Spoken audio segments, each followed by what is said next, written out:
নমস্কার বন্ধুরা, আমি টিটু। টিটুস কিচেনে সবাইকে স্বাগত। আজ আমি আপনাদের সাথে অতি পরিচিত একটা চিকেনের রেসিপি শেয়ার করছি, চিকেন ভর্তা।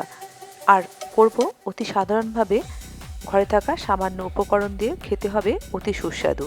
এটা আপনারা রুটি, পরোটা, নানের সাথেও কিন্তু খেতে পারেন। তাহলে আজকের ভিডিওটা যদি ভালো লাগে তাহলে একটা লাইক, শেয়ার ও চ্যানেলটি সাবস্ক্রাইব করে পাশে থাকা বেল আইকনটি প্রেস করে দিন। যখনই কোনো নতুন ভিডিও আপলোড করব তার ইনস্ট্যান্ট নোটিফিকেশান সবার আগে আপনার কাছে পৌঁছবে। তাহলে দেখে নেওয়া যাক আজকে চিকেন ভর্তার রেসিপি। এখানে আমি 400 গ্রাম চিকেন নিয়ে নিয়েছি। এটা বোনলেসেও করা যায় বা উইথ বোনও করা যায়। আমি আজকে বোনলেসে করে আপনাদের দেখাচ্ছি। প্রথমেই চিকেনটাকে এইভাবে আমি কাট করে নিচ্ছি। এর কারণ আছে, সেটা আমি আপনাদের বলছি কেন এই কাটটা আমি দিচ্ছি। একটা ছুরির সাহায্যে এভাবে একটু কাট দিয়ে নেবেন চিকেনের পোর্শনগুলোয়। কড়ার মধ্যে বেশ খানিকটা জল নিয়ে নিয়েছে, 1 লিটার মতো। এর মধ্যে আমি কিছু শুকনো উপকরণ দিচ্ছি, 2টো তেজপাতা, 1/2 ইঞ্চি দারচিনি, 12টা গোলমরিচ দিয়ে দিলাম। দিয়ে চিকেনগুলো দিয়ে দেবো। চিকেনটা কেটে দিয়েছিলাম এই জন্যই যাতে এর ফ্লেভারটা চিকেনের মধ্যে যায়। এবারে চিকেনটা 10 থেকে 15 মিনিট ধরে আমি এভাবে হাই ফ্লেমে ফুটিয়ে নেব বা সেদ্ধ করে নিচ্ছি চিকেনটাকে। উল্টে পাল্টে চিকেনটাকে কোনো ঢাকা দিতে হবে না, এইভাবে সেদ্ধ করে নেব। আর সাইডে যে ঝাঁকগুলো বা নোংরাগুলো উঠবে সেগুলো কিন্তু একটা হাতার সাহায্যে তুলে দিতে হবে। দেখুন চিকেনটা আর একবার উল্টে দিলাম, ভালো করে সেদ্ধ হয়ে গেল। এটা আমি তুলে নেব। আর এই জলটা কিন্তু একদমই ফেলবো না বা স্টকটা, এটা আমি রেখে দেবো, পরে রান্নায় ব্যবহার করব। চিকেনগুলো আমি তুলে দিচ্ছি জল থেকে। ঠান্ডা করে চিকেনটা আমি ছাড়িয়ে নেব। আর এই স্টকটা যে রেখেছি এটা আমি ছেঁকে ব্যবহার করব। চিকেনটা দিকে ঠান্ডা হয়ে গেছে। হাত দিয়ে আমি চিকেনটা এভাবে লম্বা লম্বা করে স্ট্রিপের মতো কেটে নিচ্ছি। আপনারা চাইলে এটা একটা ফর্কের সাহায্যেও এই কাজটা করতে পারেন। আমার ইনস্টাগ্রাম আইডি স্টিটু, আপনারা আমাকে ইনস্টাগ্রামেও ফলো করতে পারেন। সমস্ত চিকেনগুলি কিন্তু আমি এভাবে রেডি করে নিয়েছি। এখানে যে উপকরণগুলো আমি ব্যবহার করছি, 2টো মিডিয়াম সাইজের পেঁয়াজ আমি একদম ফাইন করে কুচিয়ে নিয়েছি। একটা মিডিয়াম সাইজের টমেটোকেও আমি চপ করে নিয়েছি। যতটা সম্ভব মিহি করে চপ করবেন।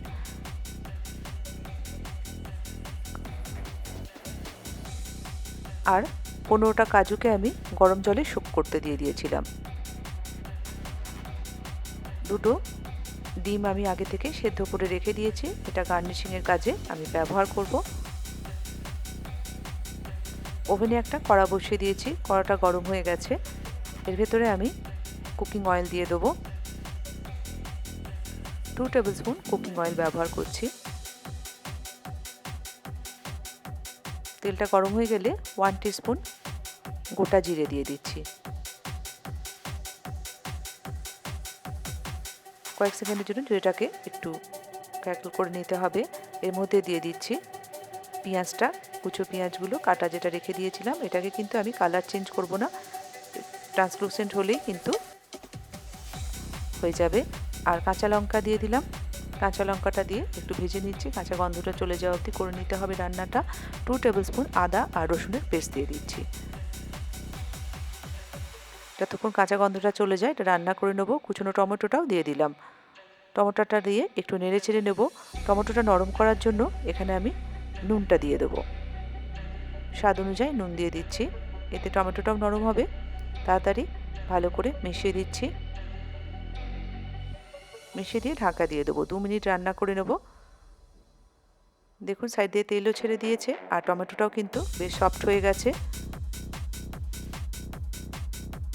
এবারে এর ভেতরে দিয়ে দেবো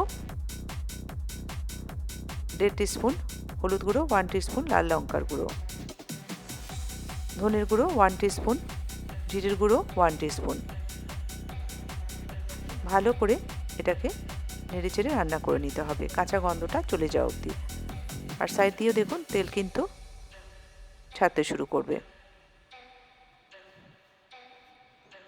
এবারে যে কাজুটা আগে থেকে পেস্ট করে রেখেছিলাম সেটাও এর ভেতর দিয়ে দিচ্ছি। কাজু দিয়ে ক্রমাগত কিন্তু নাড়তে হবে, তা নাহলে কিন্তু তলায় লেগে যাবে।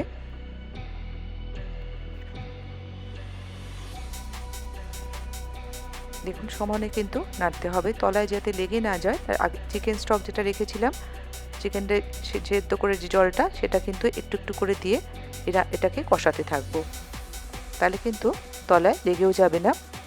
স্টকটা দিয়ে দিলাম, দিয়ে ভালো করে মিশিয়ে নেব, নিয়ে ঢাকা দিয়ে মিনিট 5 ধরে এটাকে আমি রান্না করে নেব। 5 মিনিট হয়ে গেছে, দেখুন ঘন হয়ে গেছে গ্রেভিটা। এবার এর ভেতরে আগে থেকে যে চিকেনটা রেডি করে রেখেছিলাম সেটা দিয়ে দিচ্ছি। চিকেনের স্লাইসগুলো দিয়ে ভালো করে মিশিয়ে নেব। যেহেতু সমস্ত চিকেনটাই সেদ্ধ, তবে খুব বেশিক্ষণ কিন্তু এগুলো রান্না করতে হবে না। চিকেনের ভেতরে যা মশলাটা ঢুকবে সেই অবধি কিন্তু এটাকে রাখতে হবে। অল্প একটু জল ব্যবহার করলাম, ভালো করে কিন্তু মিশিয়ে দিচ্ছি। এটা কিছুক্ষণের জন্য রেস্টুরেন্টের গন্ধটা আনার জন্য কিন্তু এখানে কসুরি মেথি দিচ্ছি 1 টেবিল স্পুন, আর 1 টিস্পুন গরম মশলা দিচ্ছি। কসুরি মেথি আর গরম মশলাটা দেওয়া হয়ে গেলে এর ভেতরে আমি একটু ক্রিম দিয়ে দিচ্ছি।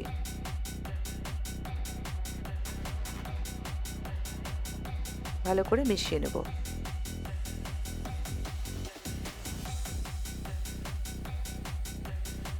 ঢাকা দিয়ে দিলাম, ঢাকা দিয়ে মিনিট 5 জন্য এটাকে আমি রান্না করব। চিকেনের মধ্যে এই সমস্ত মশলার ফ্লেভারটা কিন্তু চলে গেছে, অনেকটা ঘন হয়ে গেছে। কিছু ফ্রেশ ধনেপাতা দিয়ে দিলাম, 1 টিস্পুন বাটার দিয়ে দিচ্ছি। ভালো করে মিশিয়ে দেবো, ঢাকা দিয়ে দিচ্ছি। ঢাকা দিয়ে মিনিট 3 জন্য এটা আমি রান্না করে নেব। ঢাকাটা খুলে দিলাম, দেখুন আগে থেকে কিন্তু অনেকটাই ঘন হয়ে গেছে।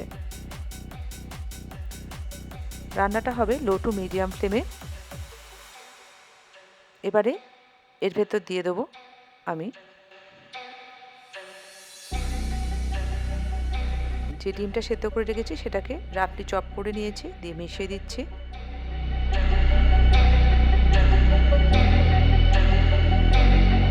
এই সময় কিন্তু আমি ফ্লেমটা অফ করে দিয়েছি, দিয়ে এটাকে ঢাকা দিয়ে রেখে দেবো কিছুক্ষণের জন্য। দেখুন কতটা ঘন হয়ে গেছে। এবার এটা আমি সার্ভ করছি। ভিডিওটা দেখার জন্য ধন্যবাদ। যে কমেন্ট সেকশনে জানান ভিডিওটা আপনাদের কেমন লাগলো। ভিডিওটা ভালো লাগলে একটা লাইক করবেন, পাশে থাকা বেল আইকনটি ক্লিক করে দিন। ভালো থাকবেন, সুস্থ থাকবেন। এখন নতুন কোনো রেসিপি শেয়ার করবো আপনাদের সাথে পরের ভিডিওতে।